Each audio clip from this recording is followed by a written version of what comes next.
Okay, It's ought to be that's right. quick. You're allowed to. I said I'm going to be very vocal tonight about this effing Hope Scholarship and Department of Education dismantling. Good. All right. We'll go ahead and call our meeting to order. This is Tuesday, July 15th, 2025. This is a regular meeting of the Cabell County Board of Education. Just ask you to stand for the Pledge of Allegiance.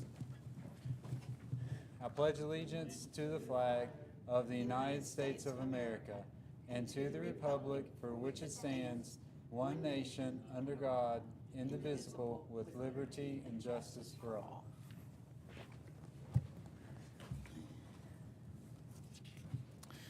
Okay, we'll get into our agenda. I don't think we have any special celebrations this evening, so we'll move on to 2.02, an update and instruction and leadership. Ms. Kelly Watkins.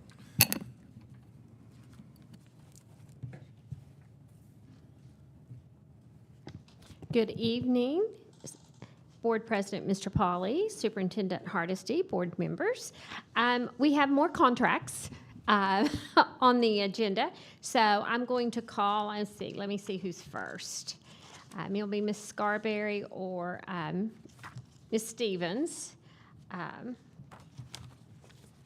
Well, actually, I'll go first because I have one on 4.07.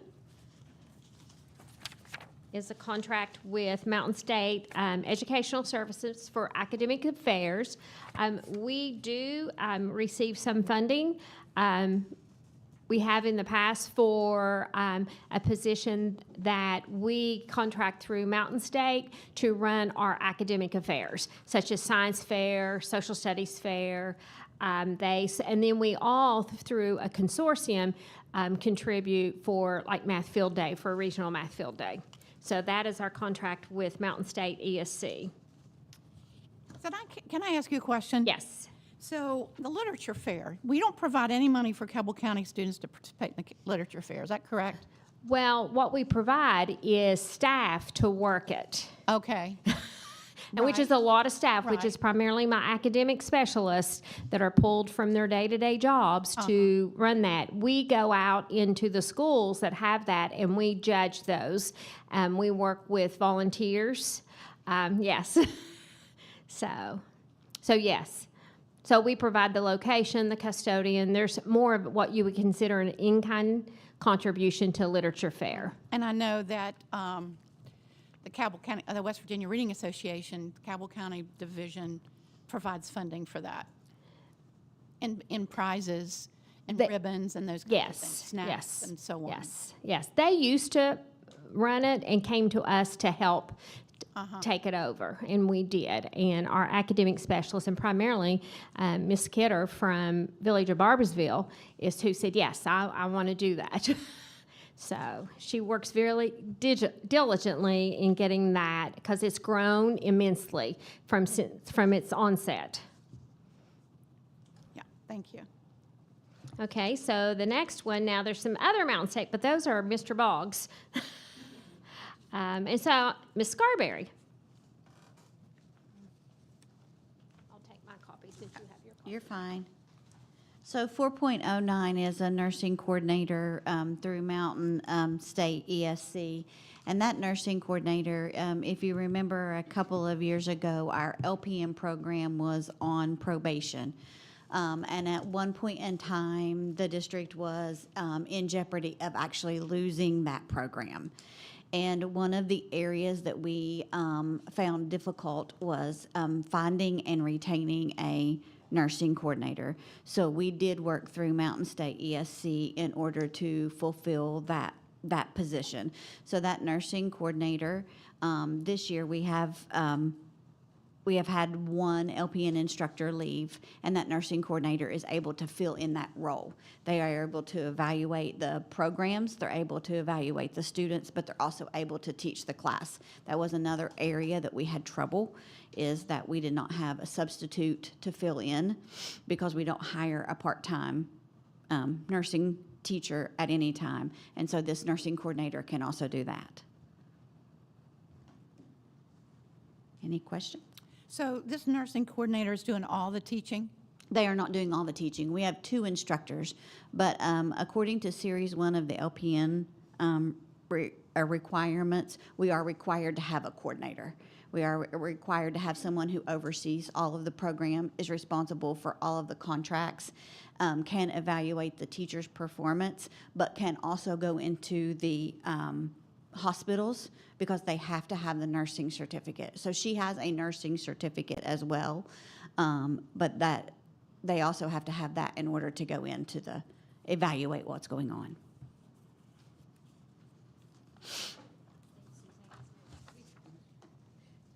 We actually have several Mountain State ESC, both in my division and in Mr. Boggs' division, so we're going to jump to 4.12 with Medicaid billing. And with Medicaid billing, that comes based on students that are in special education that we can bill Medicaid for. And we do have a Medicaid secretary here who sends out the targeted care plans, or case management plans, and the personal care plan forms to the teachers and aides who are able to fill those out. We receive those back here, then she prepares all of those to go on to Mountain State, and they do the billing for that contract. So are there any questions regarding that one? Okay. Stay up here. Yeah, stay up, because then you'll go on a roll for a little bit, Suzanne. So the next one that's ours is 4.14, and that's the math field day, the regional math field day contract that we help sponsor with our surrounding counties and work with Marshall University.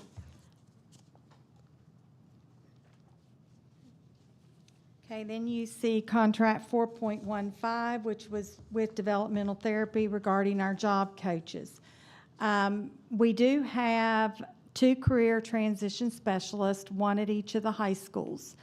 And those career transition specialists help coordinate with students who want to go into the transition to work program. And we have over 65 powerful partner contracts at the current time. And therefore, 2 career transition specialists are not able to go to every one of those sites with the number of students that we have that participate into this program. So we have 9 job coaches currently that DTC hires and does the billing or the payroll for those 9 job coaches. These are, the job coaches currently consist of mostly of special needs bus drivers that know these students, or retired special education aides in the county that know the students and go out and work on job skills with them in the various sites. We have kids that go out in the morning for 2-hour sessions, and we have kids that go out in the afternoon for 2-hour sessions all 5 days of the week. So that's what that contract encompasses. Do we have any questions with that one? And that is part of what is required from the Individuals with Disability Education Act, isn't it? Yes. We will provide transition services, Yes. which I want to talk about later on. Okay. And the federal government disbands it. You said there were 9 coaches that. We are have now- 9 plus our 2 career transition specialists. So there's a total of 11 adults that are going out with these students and helping with job tasks that are different in each one of the different sites that we go to. Then we have contract 4.16, which is with development and therapy as well, speech services. That contract is for our homebound speech students. They go into the home and they provide the speech services.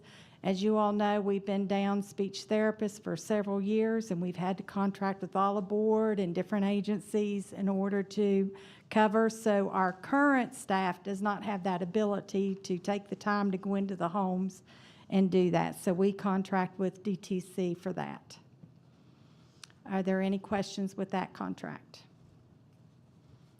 Okay, the next one that we have is contract 4.17, which is for occupational and physical therapy services. This is based on students' IEPs that have OT or physical therapy services listed on their IEP. Some students have it for 30 minutes, some have it for 60 minutes, 90 minutes, so forth on those IEPs. What I've done there with that contract is I pull that listing from our Weavis 2.0 system that houses all of the IEPs for students, and I break that down based on whether it's 30 minutes a week or 30 minutes a month, so forth, and take their hourly rate in order to come up with that contract amount. That can fluctuate by students being dismissed from those services, but it can also fluctuate with students coming in or being identified throughout the year for those services. So do you have any questions regarding that contract? I do. Again, that's part of this 2004 law, federal law. And what's your opinion about how this particular occupational and physical therapy service, how that makes a difference in these children's lives? Well, it makes a huge difference. Some of them need help, like I said, with physical therapy, being able to walk, being able to grab an item, throw a ball, handwriting, different things that require those services to be provided. And what's going to happen if that money disappears? Well, I would hope that it would come down to the state levels, and the state levels can decide on how to disperse that money. I hope that that money never disappears. These students need those services. If I may interject just for a moment, there are two things I wanted to point out. One was that last year, this actually did need to increase towards the end of the year. And so we brought an agenda item that asked for an increase in that budget because of the number of students that needed the support. Secondly, I would like to call the attention to the fact that because we get such a low amount of funding that addresses the needs that we have in special education from the federal government, and Mr. Rotgan is here, and I'm sure he can attest to this as well. If you notice on the funding source, that's not federal money, that's coming from our general current expense account, because we don't even receive enough money from the federal government to begin to pay for special education needs. And to think, and I think what you're getting at is the unknown as we go forward. To think that that's going to go away is going to additionally become a more burden on the district, because our students need the services they need. So when you say it comes from the general fund, is that from state money or is that from our excess levy money? That's from either or. It's from the allocation that we receive from the state, or it comes from our excess levy money into a pool. It could be that, depending on how we look at that, we don't really earmark what we're using where unless it's spelled out specifically in the general fund or in the excess levy. But it could be that this might have helped us go over budget last year, which is why we need to use some reserve funds to offset those shortfalls. So I just think it's important to understand that these are services students need, and we're providing to them. And you'll notice on all of those items that it comes from general current expense fund, which is the county money that we either receive from the excess levy, from our allocation from the state. It's not coming from the federal government because we don't get enough like it is, and to lose more just becomes another burden upon the district. So even though this law requires us to provide all these services, federal government only provides a small percentage A of the small funding. portion of it, yes. And to think that that's going to go away, and I think that's where you're moving to, or one of the things you want to address later, would create even a more hardship on the district. And not just Cabell County, that's going to be across the board. Yeah, and also the Hope Scholarship Yes. impact. Then we have contract 4.18, which was with Diversified Assessment and Therapy Services. That is a contract that we have set up that does functional behavior assessments by board-certified behavioral analysis folks that are there. And then they also provide some ABA services for our students that need that. And then we have 4.19, which is our contract with Everway LLC. They used to be NY2, or N2Y, I'm sorry, last year, but they have merged now to Everway. They provide the unique learning curriculum for our students in our low incident program that are on alternate standards. So their curriculum provides a high-quality, data-driven curriculum based towards those standards for those students. So, and I think this past year provided you all with some information on unique learning. And if you would like that again as we move forward, I'll be happy to provide that to you. I would. I can't remember. I was wondering what that was. Yes, Okay, so those are for children who cannot meet the regular standard. right. That's Objective. for our alternate standards. Gotcha. Okay, and I think, Go back to Heather. I think you're done. It's back to me. So 4.20 is a memorandum of understanding that we have with Marshall Health, Marshall Health and Marshall Sports Medicine, and that's to provide athletic trainers to the district. That's at no cost to our district. They come and support our schools, and that would be both at Cabell Midland and Huntington High. Before you move on, Ms. Scarberry, I think that's worth just noting because that's at no cost to the district what they're providing. And that is a huge benefit to our students in our schools. So I just want to thank them for that and what they're doing to support us and support our students. So just really appreciate it. And it also allows our students in our sports medicines program to get another person who's working alongside of them in order to decide if that's the career path that they would want to go on. 4.21 is for HIMG, 4.22 is Cabell Huntington Hospital, 4.23 is Ebenezer Medical Outreach, and 4.24 is Valley Health. These are all contracts that allow our adult program medical assisting to go into these medical facilities and do clinical hours that are required. They don't charge us anything, but they work as a community partner to help us provide those clinical experiences. Thank you. I believe that concludes my presentation for our contracts. So any other questions? I had a couple questions. The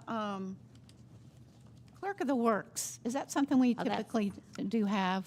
I'm not to take away from Ms. Watts. Mr. Boggs isn't able to join us this evening, so I have his update along with mine, and I'm going to address that one shortly, but I'll be glad to answer that now if you'd like. When we have construction projects, we're required at each site to have a clerk of the works. That clerk is someone who watches the blueprints, is on site looking after the best interest of Cabell County schools the entire time that there's a construction site at the site working. Because as questions come up with blueprints, they either interpret it on behalf of the school district or they reach out to the appropriate person to get the clarification needed to make sure that, because we can't be there all the time because we all have other duties that we're performing.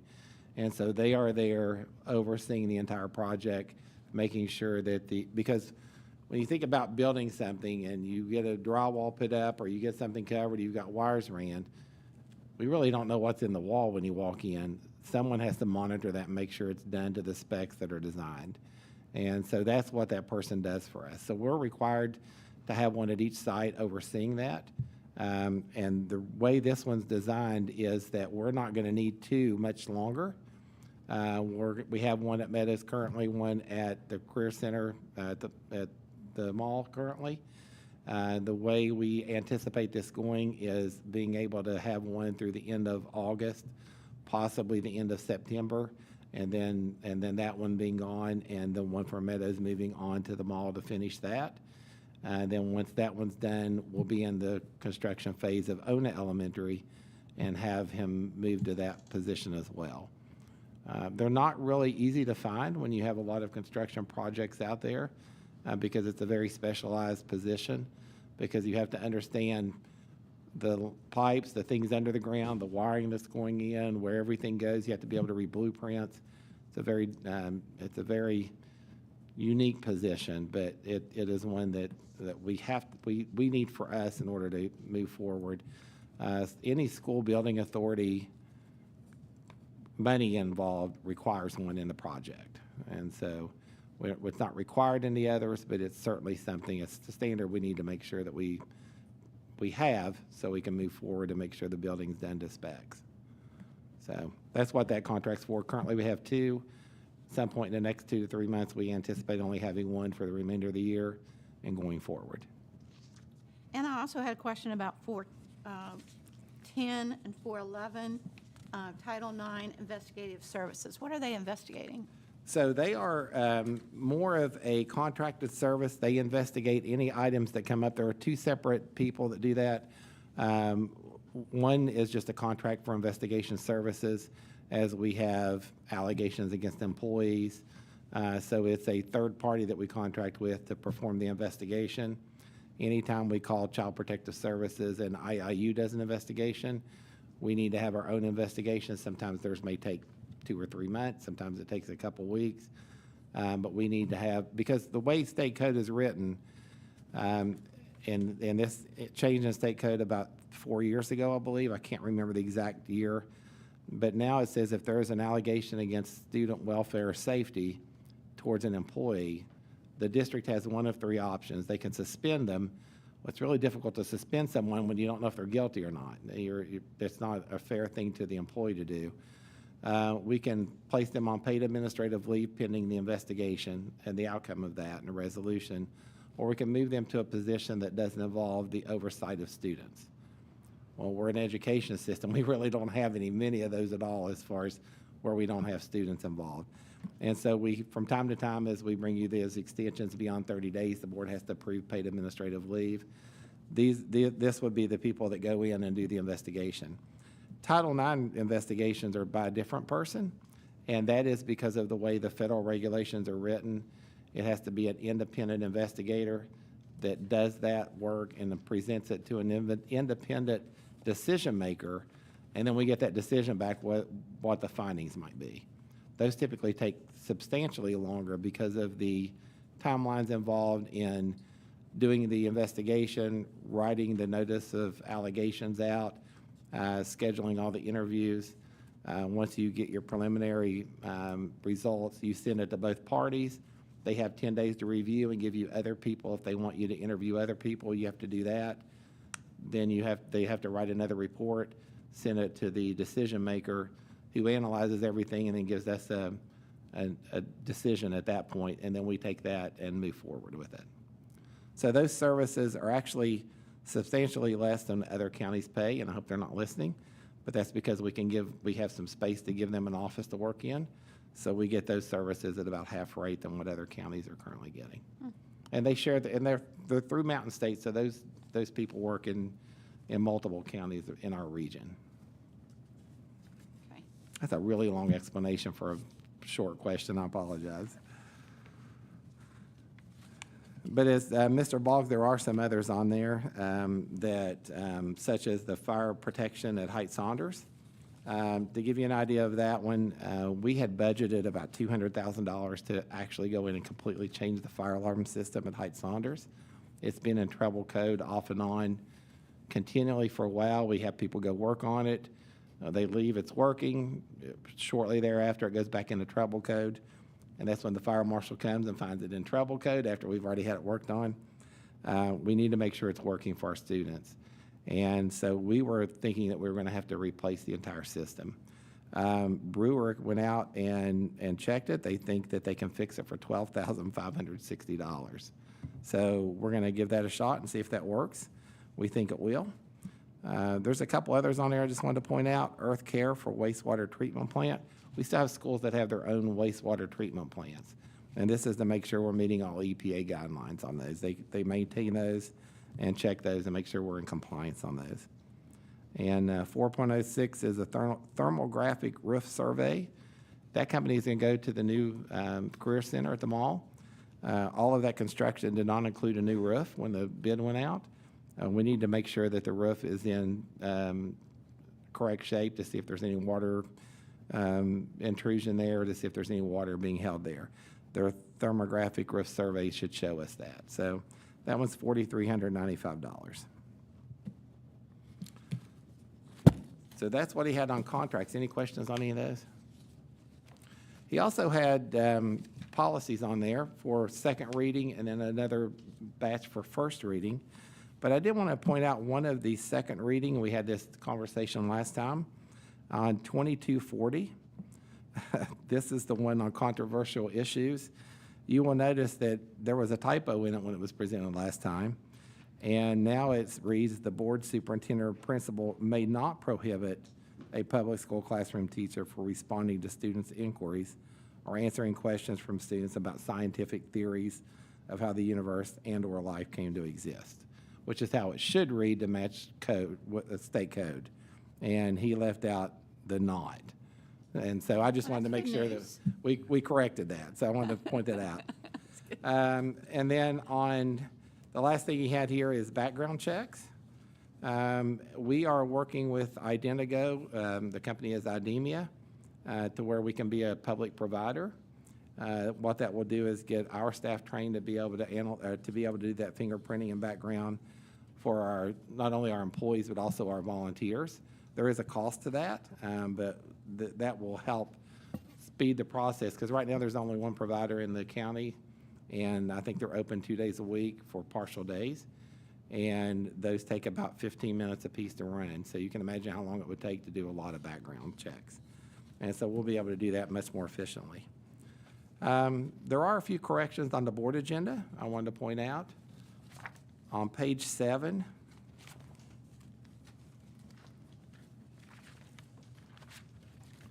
on 4.09, that's with the nursing coordinator for the Career Center. That says general current expense fund and bond funds are the funding source. That is not accurate. If you could mark out the funding source and write state, ACE, ACE, block, and/or ACE Advantage.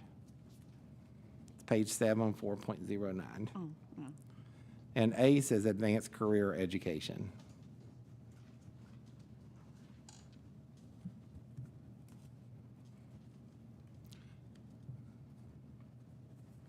I just wanted to correct that funding source. And then on page 14, 5014P on resignations. Richard Snyder. He has changed that. Its effective date is now 8/1/2025. And instead of personal, it's retirement.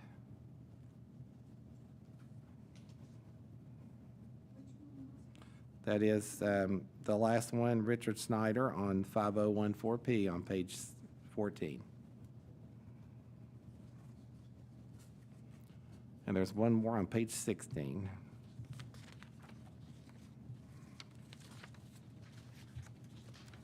And this is P4015.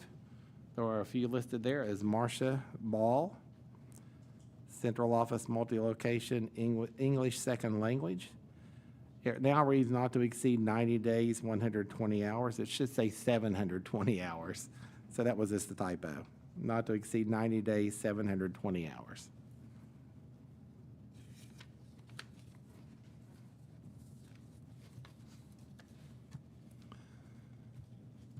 And now just to touch on a few things for my update, I do want to call attention to a few items that we've been working on. I noticed a little bit we're missing some celebrations because it's summer and I'm not sure a lot of people want to come to the board meetings, but I do appreciate those that come this way. We do have a registration process that we're working on. Over the years, we've had a lot of people that reach out wondering when they can go register their kids. And we know that while many of our staff are spending summer enjoying the break that they get, those families are still wondering what to do with their kids if they're not registered. So in order to best serve our families, we have revamped our registration process to make it easier and a little more streamlined. Families interested in joining Cabell County Schools can pick up information at the central office throughout the summer. We have some welcome letters, school calendars, the WEVA student data form, and an opportunity for families to request a school tour or contact from a principal. So we'll have the contact lists ready for principals when they return from their summer break, and we'll facilitate in getting that set up with the parents. For families interested in in-person contact, they can come here from 8 to 4, or if they would prefer to call to get those things scheduled, they could call 528-5000. We'll be glad to do that. And then we also have registration days this year, which is a little unusual, scheduled at all of our schools. So any of these 3 dates, they could stop in any of our schools across the district and pick up the information and submit registration packets. Those dates are July 22nd, July 23rd, and August the 4th. We have CVLA, that's our virtual school registration. We have changed that policy over the last few weeks, but we do have registration open currently for the fall semester. Any registration that needs to be done pretty quickly. It's going to be open through August the 7th, and then we'll reopen that registration again towards the end of the next semester for the second semester. But once that registration closes for CVLA, then it would be in person. We also have a new webpage that we've been working on that Mr. Jackson has up and running. I don't know if anyone has noticed, but it's just a new look for CabellCountySchools.com. And we look forward to continue to refine that and refine our online presence and tools as our staff returns in the coming weeks. The Meadows move. The move into the new Meadows Elementary is going very smoothly. Crews are currently installing furniture and will begin moving boxes from the former building into the new building later this week. We'll be celebrating the new Meadows Elementary with a ribbon cutting ceremony on Monday, August the 11th at 1 o'clock. Speaking of Meadows, I do want to take a moment and thank those that have expressed interest over the past several weeks and couple months at the current Meadows site. I know Kingdom Life Fellowship Church has been here several times, as well as other entities that have expressed an interest in that. I just wanted to update the board. I'm not ready at this point to bring it in the foreseeable future, probably within the next year or two, an item to declare that as surplus property. And the reason for that is the building is still in really nice shape. And we have some facility issues here where Crossroads is. And we went and visited the school last week. We feel like it would lend itself really well to having a school set up there for Crossroads. We had several people that went and toured the building. Mr. Stewart has went out and went through the building for the safety issues. It's in really, the custodians have kept it up. It is so clean. We could have school there tomorrow, and we weren't even slated to. The custodians have done an amazing job this summer.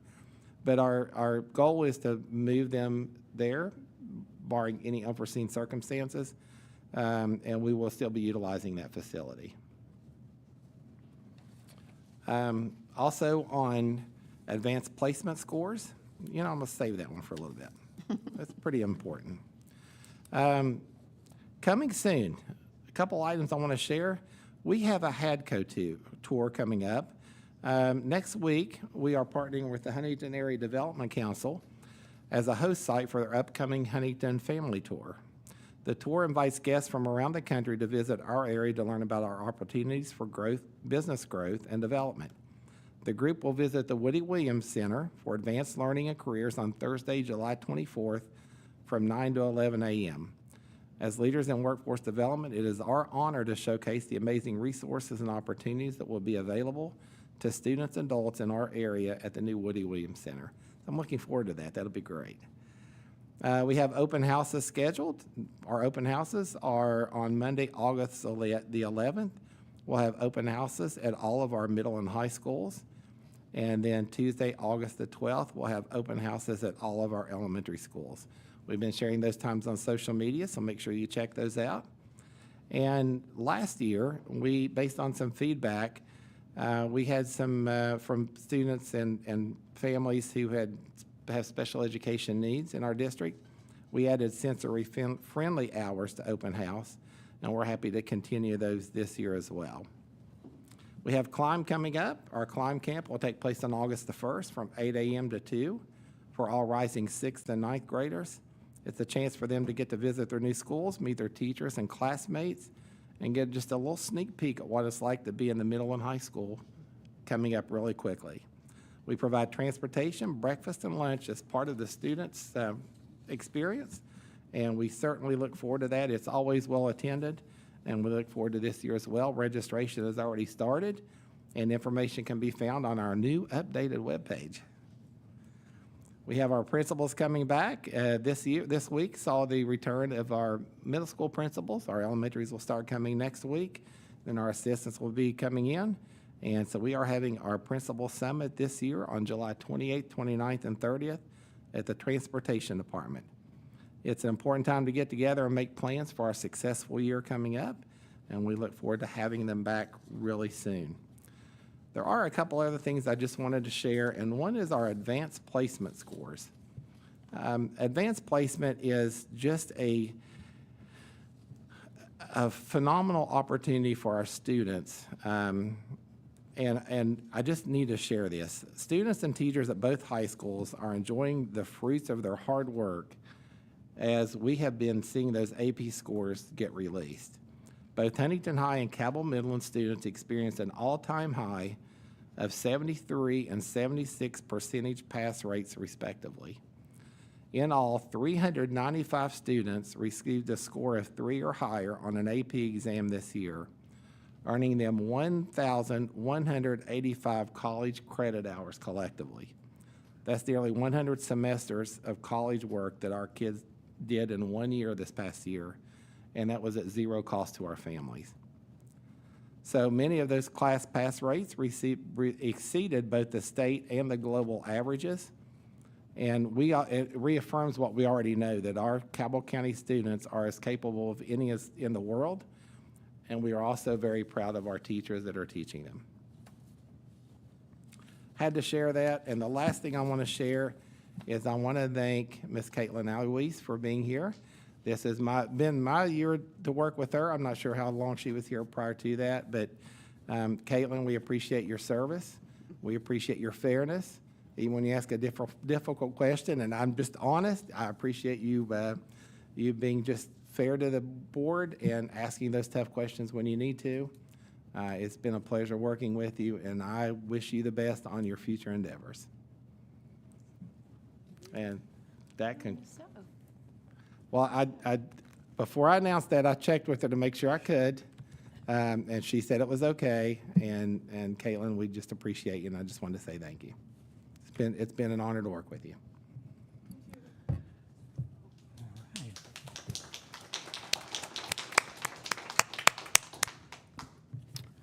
All right, we'll keep moving along to 2.05 delegations to be heard. I think we probably have a couple.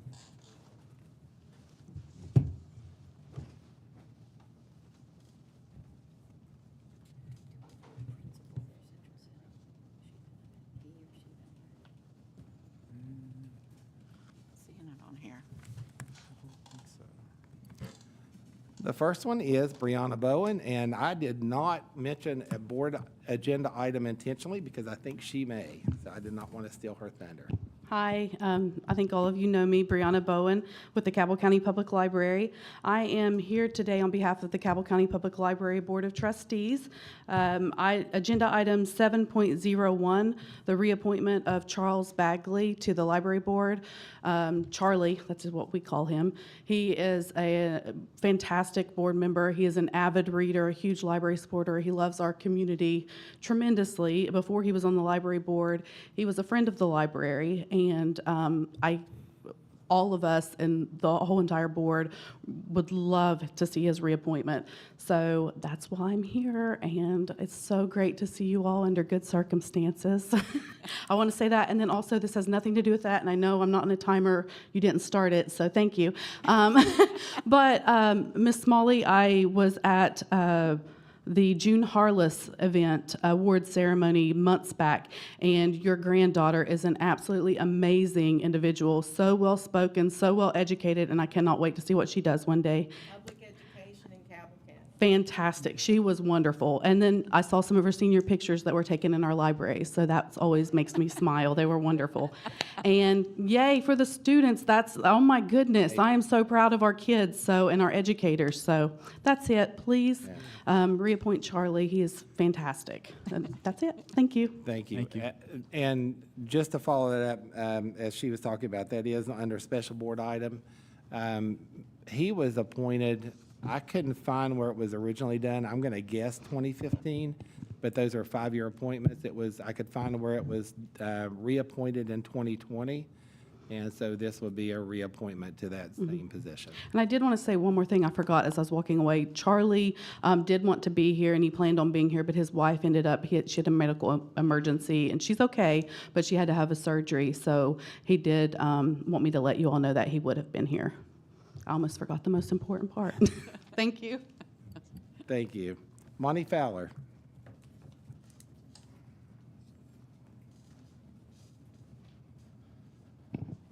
Monty Fowler from Huntington. Whoa, down boy. I'm here to talk about Larry Pack, our state treasurer. Mr. Pack has been peddling what's called an op-ed to all the newspapers and TV stations in the state about, among other things, how wonderful the Hope Scholarship Program and how it's going to save public education. Yeah. He cites two examples of how the Hope Scholarship is making things better for kids in our state. Both of them involve Christian schools in Williamstown and Princeton that have been able to expand because they are taking money from the public schools and spending it for private religious education. My tax dollars. I don't like that. But, oh, he's also talking about the first ever micro school in South Charleston. I have no idea what a micro school is, but since I'm 6'2", it doesn't sound like it would really work for me. But this is another example of our tax money being used on somebody's idea of how they would like to see their particular child educated. We have no idea what kind of quality, content, assessment is going to be done with any of these kids because the Hope Scholarship is so loosey-goosey with its criteria that, well, they won't let you buy ski slope tickets. That's not educational enough, but there's an awful lot of other stuff they will let you spend our tax dollars on. And I just think his story doesn't make any sense because then he talks about giving authority back to local decision makers, which to me means you guys up there, you are the elected representatives for all of Cabell County to run our public school system. He's saying he wants you to have more power, but he's in the same breath saying the legislature needs to delineate what that power actually is. I can't make sense of it. Maybe some of you can. You can think 10-dimensional chess. That's not my thing. But what's concerning about all of this to me is none of it's good for public education, for our kids, which I care deeply about. Because 3 of our 4 daughters graduated from Cabell Midland. They're all doing well. 2 are nurses. 1 runs an entire department in the Texas Commission for Environmental Quality. So there, no complaints there. I don't see the legislature doing anything to help public schools in the foreseeable future. Remember, a few years ago, they tried to cram through a constitutional amendment, giving the legislature the ultimate authority to decide what you guys decide we can teach our kids. That was voted down by like what, Ms. Smalley? I can't remember, like 5-1 or something. It crashed and burned. So this year they said, okay, well, the heck with the will of the voters, we're going to pass another law, and now our own State Department of Education is having to spend our tax dollars to fight a law the legislature passed to usurp their authority. None of this is good for public education. None of this is good for local control. What I am proposing, which I've brought up before, is nobody is going to save you guys. Nobody is going to come to your rescue. It's up to the school boards to band together and say, enough. This is lunacy. We're going to end up educating an entire generation of gibbering idiots because who knows what they're being taught. Nobody knows. It's not being assessed. It's just let's give them public school money and expect the public schools to get better with less money, less personnel. It doesn't make any sense. Cabell County is one of the biggest school districts in the state.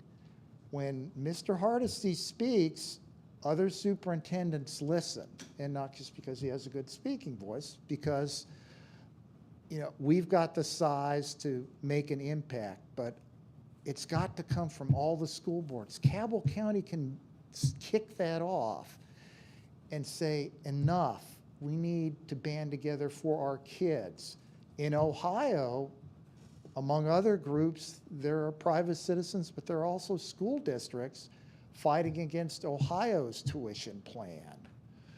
The same thing's happening in Arizona. And I don't know how many of you read the big, beautiful bills, 9,000 pages. I did not, but there is a provision in there for a nationwide voucher program.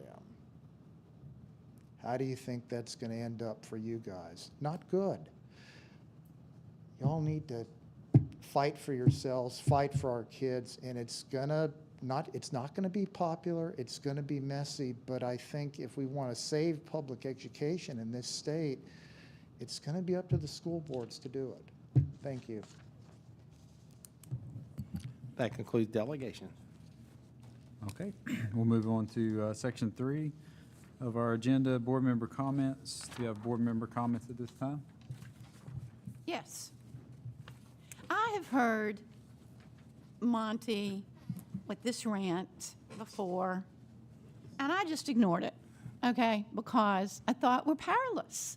We're not going to get anything. I have been before that legislature, and I realize, and I thought before, we're powerless over this Hope Scholarship business, so I'm just going to ignore Monty. And then I read the op-ed that Larry Pack wrote that Katie shared, sent us all. I read that, and steam just came out of my ears. And I thought, I can't sit silent about this. I can't sit silent and just watch as people like Larry Pack spew this disinformation, or at least misinformation, about how fabulous this is. And he says right off the bat, and the title of his Hope Scholarship participation set to double in size. Oh, great news. And so we in Cabell, which is what we're responsible for, do have the excess levy. But I think about all of West Virginia, and I think about these little counties that don't have an excess levy, and how they're suffering already, and how they're going to continue to suffer. Mm-hmm. And we can't just let people like this spew their garbage and allow it to go uncountered. So I suggest that we do things, not just the board members, but anybody and everybody who's listening, be vocal about it, because this is just the beginning of the Hope Scholarship, pulling money from our school, our county schools. And whether we write op-eds, whether we talk about it in the grocery store, no matter what we do, get informed, speak factually, speak your opinion based on facts about what this is going to do, what this is doing to counties all over the state, and what it's going to do to ours. And so I suggest, I'm going to be making a workshop request. But also, it said in one of the policies that I read, we had all those first reading, second reading, third reading, wherever we are. I opened all those and read the changes. And as BOE members, it is a policy requirement that we study the Individuals with Disability Education Act of 2004. It is a requirement that we study that, and I'm sure it's already been presented in these educational workshops that were provided by the West Virginia Board of Education But I think it would be valuable for us to review that, all the requirements that we're responsible for doing, and it requires big money, as we see just in today's agenda, which is just a slice of it, small slice. I think we need to stand up. That's what I have to say. Thank you. Any other comments at this time? Okay. Workshop request. Workshop, I think we need to have a workshop informing all of us what all is required by the Individuals with Disability Education Act. And of course, this isn't just going to affect children with disabilities. Well, if we don't have sufficient money to provide all these services from the federal government, even though I'm finding out that isn't the biggest piece of the pie that pays for all that stuff. But if we're pulling money to provide these services, that's pulling money from other programs we have for our children, other things we provide for our children. It's going to affect everybody. So I think we need to talk about this in a workshop. I think we need to talk about what we can do as members of the board. I think it needs to be a brainstorming session and an informational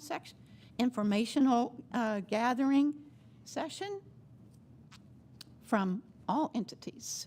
That's what I think. Good. Okay. Any other workshop requests?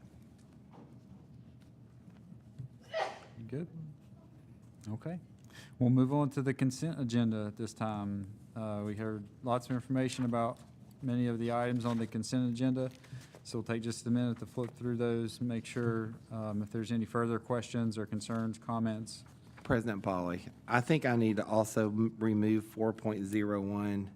When we set up the agenda, I think I accidentally copied the minutes that have already been approved. So I think those have already been done. It wouldn't hurt to approve them again, but I think they've already been done. I had a question. I had a question about 15.2.1 agreement to retain a position, and that was about that if you're. And previously, it looked like to me that if a principal was hired, he or she had to be committed to a 3-year contract, and vice principals had to be committed to a 2-year contract. So that's no more. Is that right? The reason I recommend removing that, there are 2 reasons. One is I don't agree with it, and I'll give you an explanation why.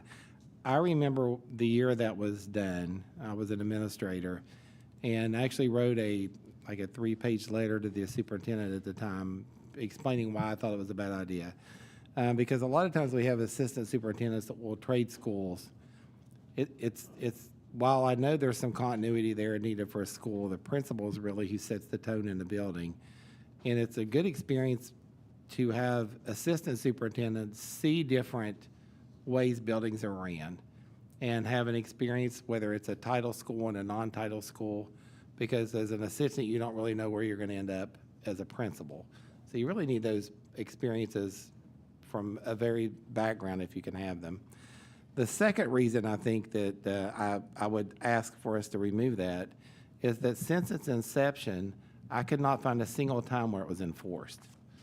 And I don't know how, as a superintendent, I can arbitrarily enforce it now when it hasn't been since it was put in place. And I can think of numerous times that people have switched buildings, and because there's a phrase in there that the superintendent and the board can, I don't know exactly how it's worded, but can waive that requirement.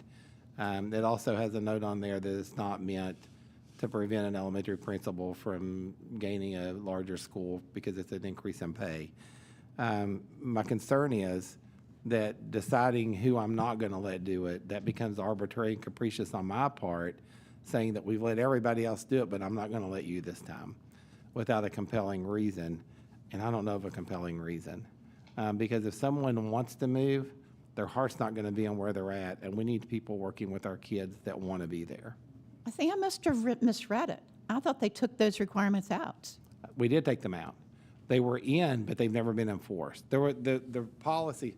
So the policy that she's referring to for those that haven't read it, is a policy that says as a building principal, you agree to retain your position for 3 years without moving to a lateral position. And as an assistant principal, you agree to stay there for 2 years without moving to a lateral position. But those could be waived. I couldn't find where it was ever enforced. So we in Cabell County are just not going to It's, follow that? it's a Cabell County policy. If you notice, there is no reference to West Virginia code or policy. It was something that was done because the year they did it, and I remember it well, there was a lot of movement within the county Oh. with the retirements trying to and slow it people. down. And I'm guilty of that. I went as from retirements or from movement.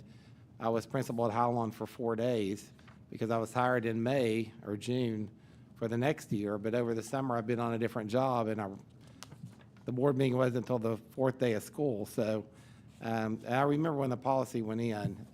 So there was just a lot of movement that year. But I can't think of a time that was ever enforced.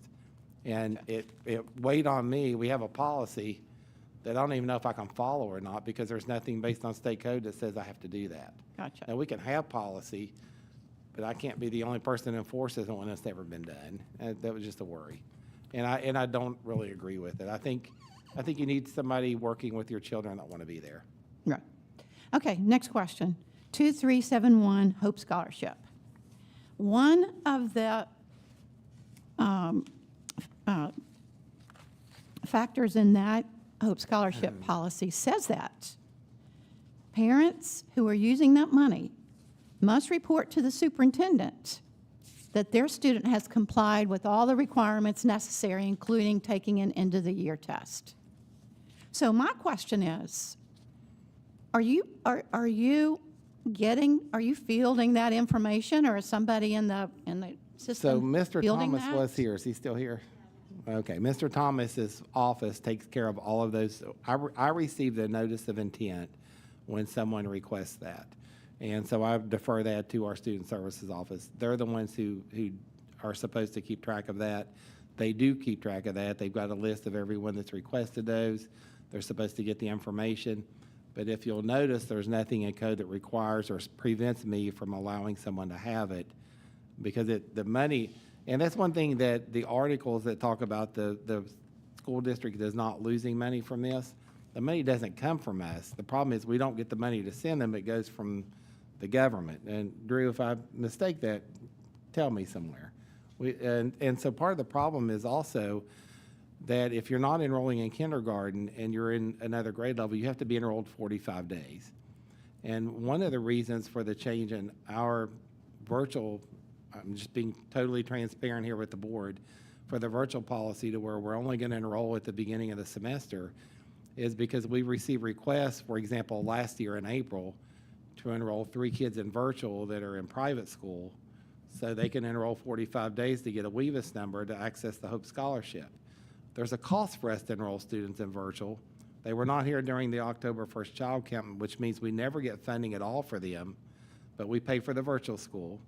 They can't get their 45 days in by the end of the year, so they begin the year to get the rest of the 45 days in, never darken our door or leave private school. And then the 45 days are up, they access the Hope Scholarship because legally they can, but we've got 2 semesters of virtual school that we paid for and never received a dime of funding for them. So there is a cost to the district. It's not always that direct cost, but it's a loss of funds if that student is not in our county. So it's a loss of funds because the student is not in our Correct. county, but also it's an expense for us to Yes. monitor what they're doing. Yes. And Yeah. also, it doesn't say what kind of evidence the parent has to provide. The reality is that public education is governed by a school law book that is very thick. The non-public education schools are governed by a few sheets of paper, and homeschools probably a half a sheet of paper. I mean, I know I'm really, I mean, but to compare that, now it might be more than a half sheet, but it's not. 3/4. It's not very much. And so we have a lot of laws and regulations and policy that we follow, but it's all to make sure that we provide the best education possible for a child. There's checks and balances to make sure the child's getting what they need. whether that be emotional support, physical support, and the educational support that the students need. And so that's our charge, that's what we're doing. And it's difficult to continue that level when we continue to lose funding. No. And if anyone, and that's the one thing that we talked about last year during personnel season, not counting this year, over the past 10 years, we've lost over 2,000 students in enrollment. Now, is all that due to Hope Scholarship? No. Is it all due to private school? No. But a large chunk of it is. Some of it's due to people moving, and I understand that.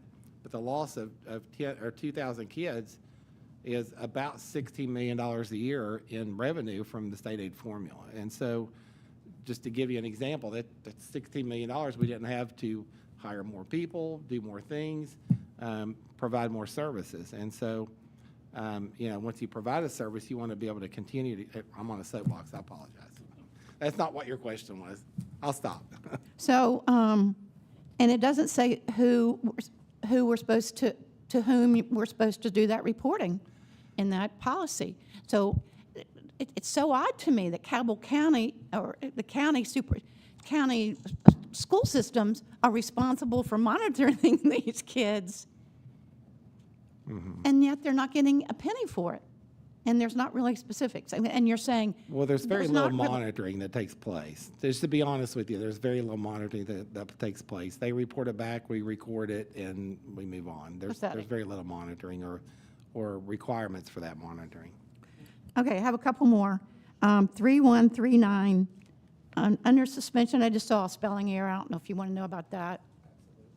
Okay. 3.139, suspension, or was spelled O-R-E instead of O-R. And does it show I was an elementary teacher? I think it does. I appreciate that. Okay. 0165 meetings. It said we're supposed to have our meetings on the second and fourth Tuesday by policy. That's set by the board each year that you meet. You set the agenda schedule and things. That was probably how they did it originally, and we just need that. We could literally update that every year if we wanted to. So, but that's done by the members of the board to make that decision. But I'll check that. Okay. And the last thing, 2120, the LSIC, the Local School Improvement Councils. Right. It says that schools should be considered for receipt of excellence awards and competitive grant awards. Do we do that? We do not. We do not have the funding and mechanism to do that, do we, Drew? Mr. Ogden? I'm sorry, can you repeat the question? Oh, sure. So in the policy 2120, under the LSIC section, and it's a policy about them, it says schools shall be considered for receipt of excellence awards and competitive grant awards.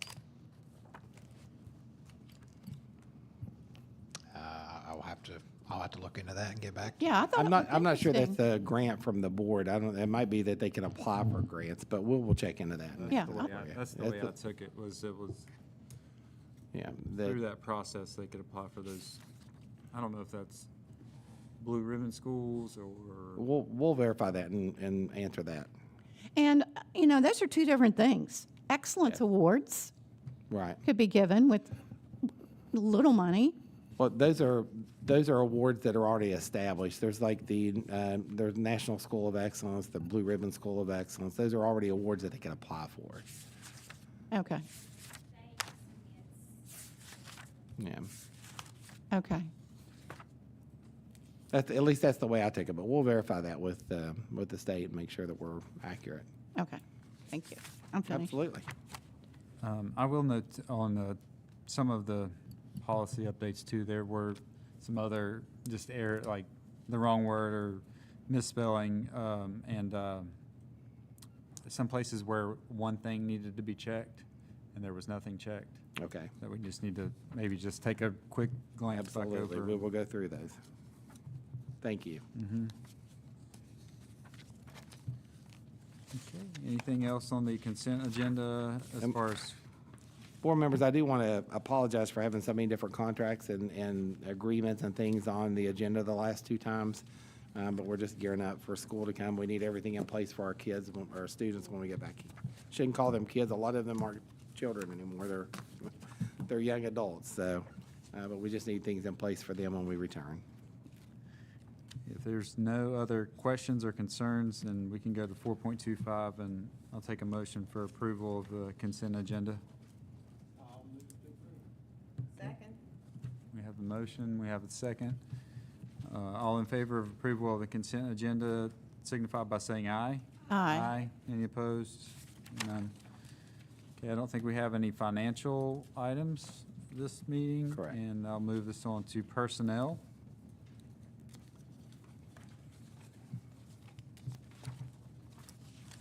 We have several professional personnel items and not quite as many service. I think we only had 2 noted changes in the personnel section. Correct.